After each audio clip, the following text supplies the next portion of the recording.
अभी काय का सीजन चल रहा है, बारिश का मौसम चल रहा है। निरंतर 2-3 दिन से पानी गिर रहा है अपने यहाँ पे, है ना। हो रही है ना, रिमझिम रिमझिम बारिश हो रही है। तो सब जगह क्या हो गया है, नमी नमी, पानी पानी, घर के अंदर घर के बाहर सब कुछ गीला गीला सा रहता है, ठीक है। और धूप बहुत कम निकल पा रही है, जिससे कि अपने कपड़े भी नहीं सूख पा रहे हैं, घर भी नहीं सूख पा रहा है ठीक से, सब जगह नमी नमी, वातावरण भी कैसा है, नमी युक्त हो गया है। तो ऐसे में सबसे ज़्यादा खतरा किस चीज़ का होता है, सूक्ष्म जीवों का खतरा अधिक बढ़ जाता है, ठीक है। तो आज हम आपको सूक्ष्म जीव कैसे उत्पन्न होते हैं वो आपको दिखाएंगे, एक प्रयोग के माध्यम से बताएंगे, ठीक है ना। कुछ सूक्ष्म जीव एक कोशिकीय होते हैं जो हमें साधारण आंखों से दिखाई नहीं देते हैं, जिन्हें हम इलेक्ट्रॉनिक सूक्ष्मदर्शी या साधारण सूक्ष्मदर्शी के माध्यम से देख पाते हैं। और कुछ सूक्ष्मदर्शी ऐसे होते हैं जिन्हें हम अपनी साधारण आंखों से देख सकते हैं, जैसे कि फफूंद, है ना, और कुछ शैवाल, ठीक है।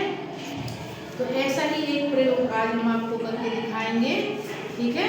वो कैसे है, कैसे, एक अपन ने डिब्बा लिया है, एयर टाइट डिब्बा है, ठीक है। रोटी का टुकड़ा लिया है, आधा टुकड़ा है, एक टुकड़ा ही लिया है अपन ने ना, पूरी रोटी क्यों खराब करेंगे ना, इसलिए आधा टुकड़ा किस चीज़ का है, रोटी का है। और अपने पास थोड़ा सा पानी है। वैसे रोटी में नमी तो है, मतलब गीली है रोटी, मतलब मुलायम सॉफ्ट है, लेकिन फिर भी इसमें हम थोड़ा सा पानी का छिड़काव करेंगे, ठीक है। क्योंकि बारिश से संबंधित बता रहे हैं, इसलिए इसको थोड़ा थोड़ा हम पानी इसमें छिड़क देंगे। का छिड़काव हमने इस रोटी में थोड़ा थोड़ा चारों तरफ से कर दिया है। अब इस रोटी के टुकड़े को हम क्या करेंगे, इस डिब्बे के अंदर रख देंगे और इसे ऊपर से अच्छे तरीके से ऐसे कस के ढक देंगे, ठीक है। और अब इस डिब्बे को 2-3 दिन के लिए हम छोड़ देंगे, भूल जाएंगे कि हमने इस डिब्बे में रोटी रखी है, ठीक है। उसको खोलना नहीं है, अब क्या नहीं करना है, खोलना नहीं। अब इसे हम कब खोलेंगे, 2-3 दिन के बाद। उसके बाद हम देखेंगे कि इस रोटी में कितना परिवर्तन हुआ है। ये सूक्ष्म जीवों का वर्गीकरण है। तो सबसे पहले हम कवक के बारे में पढ़ेंगे, ठीक है।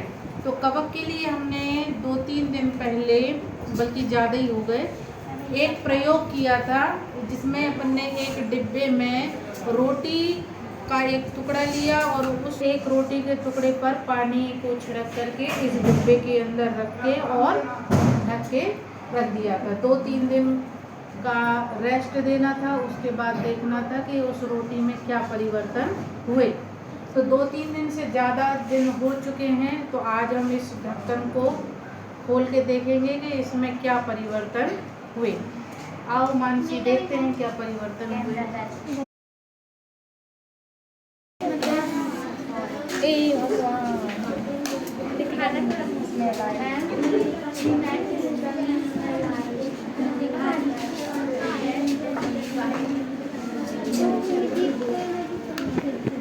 तो अभी आप लोग इसमें देख रहे होंगे, ध्यान से देखें, इस रोटी के टुकड़े में बहुत सारे स्पॉट बने हैं, जिसमें अलग अलग रंग के स्पॉट दिखाई दे रहे हैं। कहीं कहीं पे हरा दिख रहा है, कहीं कहीं पे एकदम काले रंग का दिखाई दे रहा है, कहीं कहीं पे पीला दिख रहा है ना।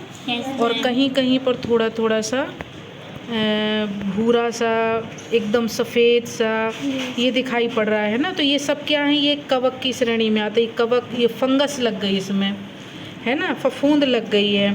तो क्या आप बता सकते हैं कि क्या आप इस रोटी को अगर आपको खाने के लिए दिया जाए तो खाएंगे क्या? क्यों नहीं खाएंगे इसे? क्योंकि इसमें सूक्ष्म जीव उत्पन्न हो गया है, कवक लग चुकी है और ये हमारे स्वास्थ्य के लिए हानिकारक है। यदि हम इसे खाएंगे तो हम भी बीमार हो जाएंगे, ठीक है। और अगर ये लाभदायक होता तो हम इसे खा लेते, है ना, बिना संकोच के, बिना डर के इसे खाया जा सकता था, ठीक है। समझ में आया? इसे बंद कर देते हैं और इसे डस्टबिन में जाके फेंक देंगे, ठीक है। तो उसको छूने का प्रयास मत करना, हाथ से छूने का प्रयास नहीं करना। समझ में आ गया कि नहीं आया? आ गया ना। और ना ही टेस्ट करने का प्रयास करना है कैसे लग रहा है। नहीं तो पता चला कि खा लो। तो बस तो इस तरह से आप सभी ने प्रयोग के माध्यम से देखा कि जो ब्रेड मोल्ड होती है, यानी ब्रेड का टुकड़ा होता है ना, ब्रेड में भी आप लोगों ने कई बार देखा होगा कि रखी रहती है ब्रेड और उसमें काला काला सा स्पॉट पड़ने लग जाता है और फफूंद उसमें आने लग जाती है, उसको हम राइजोपस कहते हैं। उसकी आकृति सूक्ष्मदर्शी से देखने पर इस तरह की दिखाई देती है। और भी आकृतियाँ हैं, जैसे कि ये पेनिसिलिन की आकृति इस तरह से दिखाई पड़ती है ना, और एस्परजिलस की आकृति इस प्रकार दिखाई पड़ती है।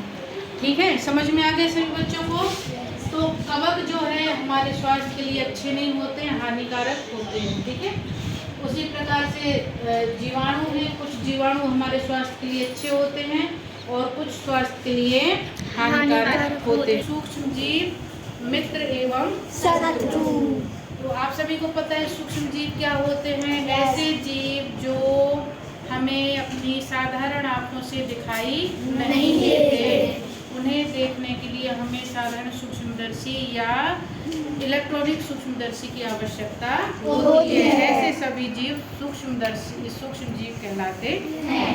ठीक है, अब सूक्ष्म जीव कितने प्रकार के होते हैं, यानी सूक्ष्म जीवों का वर्गीकरण अपन ने किया यहाँ पर। पहला क्या है? कवक, दूसरा जीवाणु, नीले हरे शैवाल, प्रोटोजोआ और विषाणु। अभी के सिलेबस में विषाणु को सूक्ष्म जीवों के अंतर्गत नहीं रखा गया है, लेकिन उसका भी अध्ययन पुस्तक में बताया गया है। ठीक है, तो सबसे पहले हम क्या देखते हैं? कवक। कवक यानी फफूंद, फंजाई जिसको बोलते हैं, वो उसका एक उदाहरण है यहाँ पर राइजोपस। ब्रेड मोल्ड भी बोलते हैं इसे, जो रोटी में या ब्रेड में नमी के द्वारा या नमी पा करके उसमें रुई जैसे निकल आते हैं, है ना, रुई जैसी फंगस निकल आती है, आप लोगों ने देखा होगा कई बार। तो इस तरह से जब हम उसे सूक्ष्मदर्शी यंत्र से देखते हैं तो कुछ इस प्रकार से दिखाई देता है। स्पाइरल और छड़नुमा जीवाणु। तो स्पाइरल इस तरह से धागे की तरह दिखाई पड़ता है और छड़नुमा जीवाणु छड़ की तरह दिखाई पड़ता है। ठीक है, नीले हरे शैवाल से आप सभी परिचित हैं। जो बारिश के समय में जो मकानों के ऊपर किनारे में, खेतों के किनारे में जहाँ पानी ज़्यादा इकट्ठा होता है या नमी से काई जम जाती है, जिसको आप लोग स्थानीय भाषा में काई चोई बोलते हैं। कुछ शैवाल अपने लिए लाभदायक होते हैं, कुछ शैवाल हानिकारक होते हैं। ठीक है, कुछ शैवालों को औषधि के रूप में उपयोग किया जाता है, भोजन के रूप में भी उपयोग किया जाता है, और कुछ शैवाल इतने खतरनाक होते हैं जिनके सेवन करने में मृत्यु तक हो जाती है। ठीक है, तो नीले हरे शैवाल जो हैं उनको देखा जा सकता है, साधारण आंखों से देख सकते हैं। कुछ कवकों को भी हम साधारण आंखों से देख सकते हैं। प्रोटोजोआ मतलब अमीबा की कोई आकृति नहीं होती है, एक कोशिकीय जीव होता है, इन्हें हम साधारण आंखों से देख नहीं सकते। ठीक है, उसी प्रकार से पैरामीशियम की आकृति चप्पल के आकार की होती है। आप लोग देखकर ही समझ सकते हैं कि चप्पल की तरह दिखाई पड़ रहा है। ये क्या है? ये पैरामीशियम है। ठीक है, ये भी एक कोशिकीय जीव होता है। इनके पूरे शारीरिक संरचना जो होती है वो एक कोशिका से मिलकर बनी होती है, एक कोशिकीय होते हैं। विषाणु जो है, विषाणु सूक्ष्मदर्शी में देखने पर कुछ इस तरह का दिखाई देता है। ये भी बहुत हानिकारक होते हैं, जैसे HIV वायरस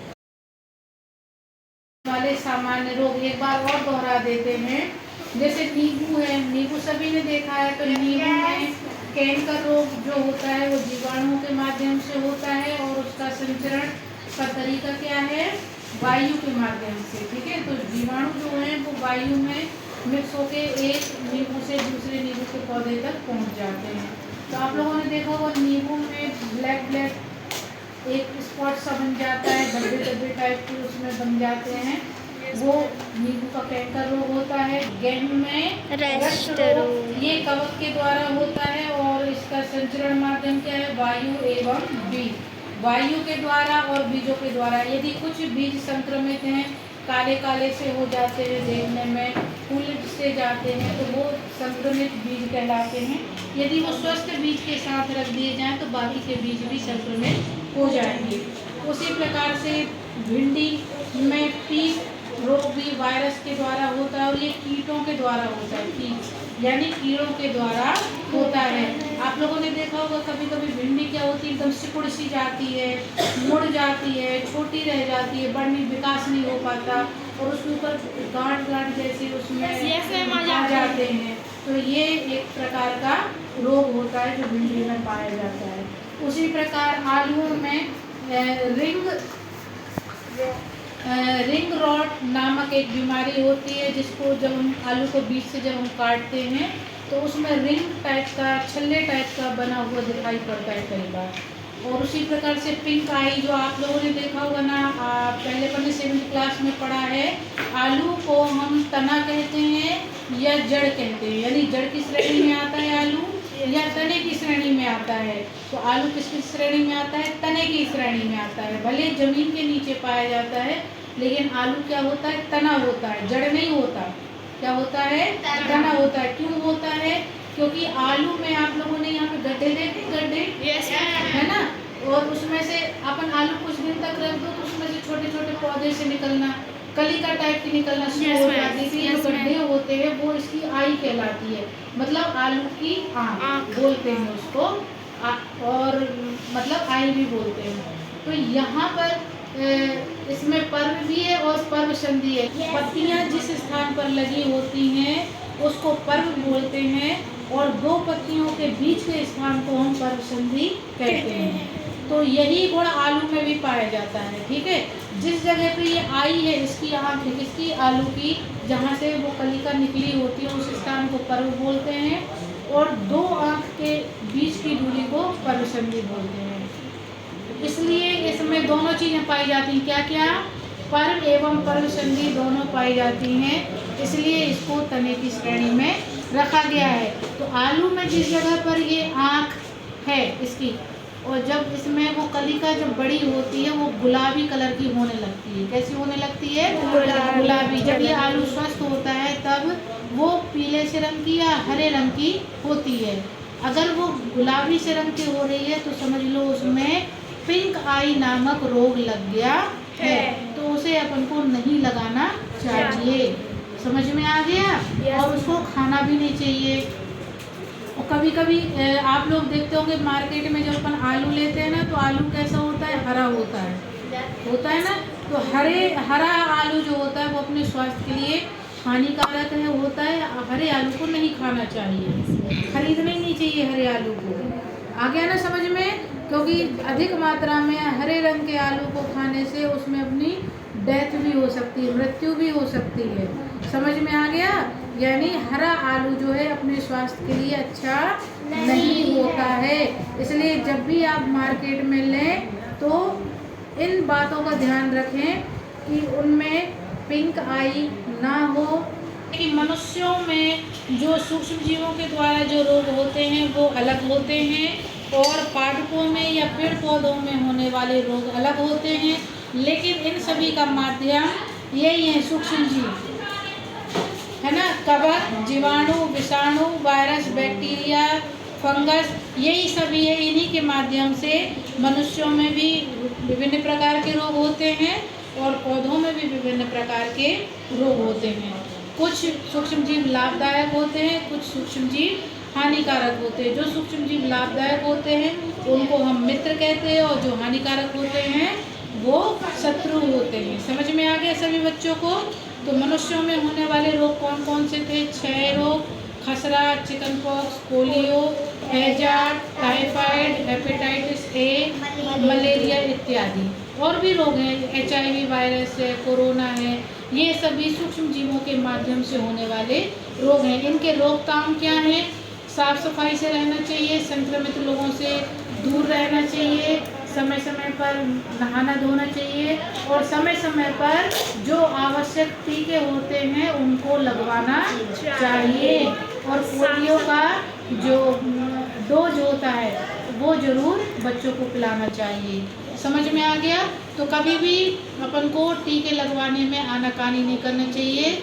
छोटे बच्चों को हमेशा जब जब टीका लगे तब तक उनको टीका जरूर लगवाना चाहिए। समझ में आ गया? ये सभी टीके किस लिए हैं? हमारे बचाव के लिए। हमारी सुरक्षा के लिए है। ठीक है, उसी प्रकार से पेड़ पौधों में भी दवाइयाँ छिड़की जाती हैं। ठीक है, और उनको भी समय समय पर उपचार किया जाता है। तो ये पाठ आप सभी बच्चों को अच्छे से समझ में आ गया। कोई डाउट हो तो आप लोग पूछ लेना।